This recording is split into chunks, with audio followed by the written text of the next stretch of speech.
Welcome to some new r/petty revenge stories, where people share stories of small victories over those that wronged them. I hope you had a great day. The first story is called Revenge on a Creep. I was a bartender a couple of years ago and experienced some form of harassment each time I clocked into work. This came with the territory unfortunately, and there was little support from management when it came to dealing with the creeps, so we had to get creative with solutions. After a particularly grueling work week, my coworkers convinced me to go out with them to check out another local beach bar that I hadn't been to before. This bar had some fun drinking games available with some great deals on drinks, so we were all having a good time. After my second AMF, I was starting to feel a bit more sociable and strayed a bit from my original group and joined some friendly strangers for a game of beer pong. Halfway through the game, a guy that I hadn't noticed that night asked me if he could buy me a drink. I politely declined and continued my game. 10 minutes later, he returns with an AMF and offers it to me. I hadn't given him a drink order before, so to me, this seemed like he had been watching me for at least an hour to see what I had ordered at my last visit to the bar. I tell him no thanks and that I'm set for drinks the rest of the night. He stood there within 15 feet of me as we finished our particularly long game of beer pong. At the end, he offers me the same AMF that has now been watered down. I say no, but a bit more firmly, and walk past him. About 30 minutes later, I'm at the bar with my coworkers again, and he finds himself an empty seat right next to me. At first he sits quietly, which I'm thankful for, because he is really starting to annoy me. When he finishes his drink, the old AMF he offered before, he asks the bartender for 2 more, saying the second would be for me. The bartender looks at me for approval, and in my bust state, my petty gears start turning. I put on my biggest smile and say, yeah, okay, but I don't want an AMF, I'd like a tequila shot actually. The creep looks annoyingly smug that I finally accepted his advances. That is, until I asked the bartender what his most expensive shot of tequila would be. The bartender looks amused and said his most expensive would ring in at about $50. The creep then starts to look nervous, and I ask him if that would be a problem. He tries to cover his nerves and says, my wallet isn't an issue. To that I smile and ask for a double. I gladly take my glorious double shot of tequila, thank him for his generosity and walk away with my friends. I enjoyed the rest of my night with no further issues from him. The next story is called A Shocking Wi-Fi Name. I live in a rural area. Some of my family are of mixed race. Our road used to be a village long ago, but now is just 10 houses on a mile of road with acreage behind each house. When we moved here, one neighbor in particular was difficult to get along with. He keyed my vehicle and wrote slurs on it, amongst other things. The sheriff was no help, but that was a few years ago and we got past it. It helps that the rest of the neighbors like us, but not so much him. He had hacked into his neighbor's cable lines and had run a cord from another neighbor's outside electric socket and used their electricity without their permission. He also stole tools from garages, stuff like that. We keep our property neat, help shovel walks and look in on the elderly folks in the neighborhood, so most folks like us. Last summer I noticed that the hateful neighbor's house seemed not to be lived in. A local farmer was mowing his yard with a tractor, so it looked pretty rough. I didn't care enough to ask anyone about him. Yesterday I was out getting ready for a big winter storm that's coming through. We have farm animals, so I was puttering outside all day. At one point my closest neighbor stopped by to talk about the coming storm. I mentioned that my mailbox was knocked down again and asked him if he'd seen the snowplow do it. It was weird because it was a couple of days after the snow, so I wondered if it actually was a snowplow. My neighbor said he was pretty sure it was the bad neighbor, since he was back. Seems he came back just after Christmas, but I hadn't noticed. So this morning I asked our mail carrier. She has all the scoops and she said that yeah, the mailbox damage was from him.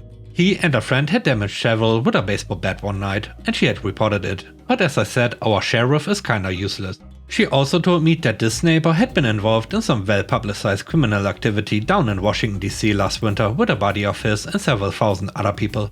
His buddy's family turned them both into the FBI hotline, so they both had been couchsurfing all over for months to keep from being picked up. They ran out of friends and money and had to come back. She said that when she gave him his mail, he had asked why there were utility trucks out. He wondered if they were tapping the phone and electric lines and was paranoid until she told him it was probably because of the storm coming. But he still seemed freaked out, she said. Then she kept on her route because it was starting to rain, and soon it would changing to freezing ice. So I came in, happy that all the animals are safe and snug, and I made a cup of hot tea and changed my Wi-Fi name to FBI Surveillance. The last story is called Write Me Up for That. Some days ago I filled in for a coworker with Rona. I needed the hours and she needed coverage, so everyone wins. Well, almost. The second I clocked in, my boss, let's call her Kay, pulled me aside for a serious talk. She handed me a write-up for discussing salary with other employees. I am paid a good bit more than others, being cross-trained and having relevant experience and education to back it up. The issue is I'm paid more than the assistant manager, and she's angry that I make $2 more than her. She has 8 years with the company and I've been here only 2 months. My boss says it's a final notice. Next time is termination as per company rules. I pointed out this is in violation of not 1 but 2 federal laws. She retorted, "This is a right to work state. I'll fire you for chewing gum. Don't press it." So I bit my tongue and worked my shift without complaint. I get home, do a little research and find the exact place to help me, the National Labor Relations Board. I talk to an agent who helps me through the process of filing a claim and helps me upload both pieces of incriminating evidence. Both have corporate approval and my manager signed confession of retaliation, and corporate policy is in clear violation of federal law. They can't really defend themselves when drafting the incriminating paperwork to intimidate me. The real kicker is the penalty.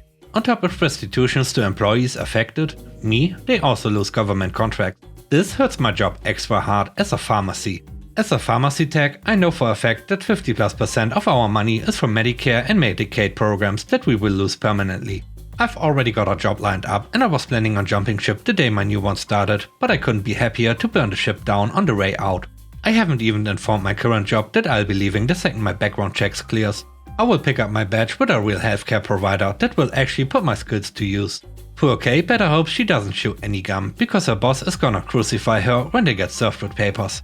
Kay can blame me all she wants, but at the end of the day, she wrote her own termination paperwork by vilifying me for exercising my rights. So this morning my boss got her papers. She was angry. She immediately called me to her office and said, "We're gonna straighten this out now," and called the number for my government appointed litigation attorney. She quickly started arguing with her. It's not retaliation, and I can tell my employees not to discuss wages. My attorney remained calm and stated quite simply, "Yes, it is, under federal law. You cannot forbid or discipline employees for exercising their rights. We have everything we need to move to litigation. I'd suggest you call corporate to prepare a deal. Any further retaliation or intimidation will be met with further actions. Understand?" My boss turned red and looked almost sick to her stomach. She replied, "Yes ma'am, we'll do that."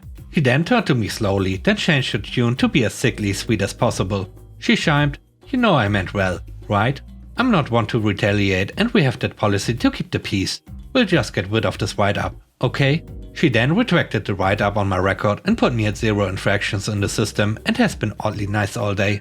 I haven't even told her that yesterday I accepted a job with better pay, hours, and best of all, no retail in sight, actually using my education and skills in healthcare, unlike this janky pharmacy. She even offered me a promotion about 40 minutes ago, and I told her I'd consider, knowing I certainly plan on jumping ship the second my badge is printed with 20 minutes notice tops. I wish her well in litigation and hope she can salvage the pharmacy's government contracts, because I submitted the corporate employment guide and my original write-up as evidence. Her retracting it won't help in any way. Litigation will start on Monday, and thankfully I don't gotta witness that show. And with that, we end today's video. Let me know what you think about the stories. On a scale of 1 to 10, how would you rate the stories and today's video? I hope you enjoyed the video.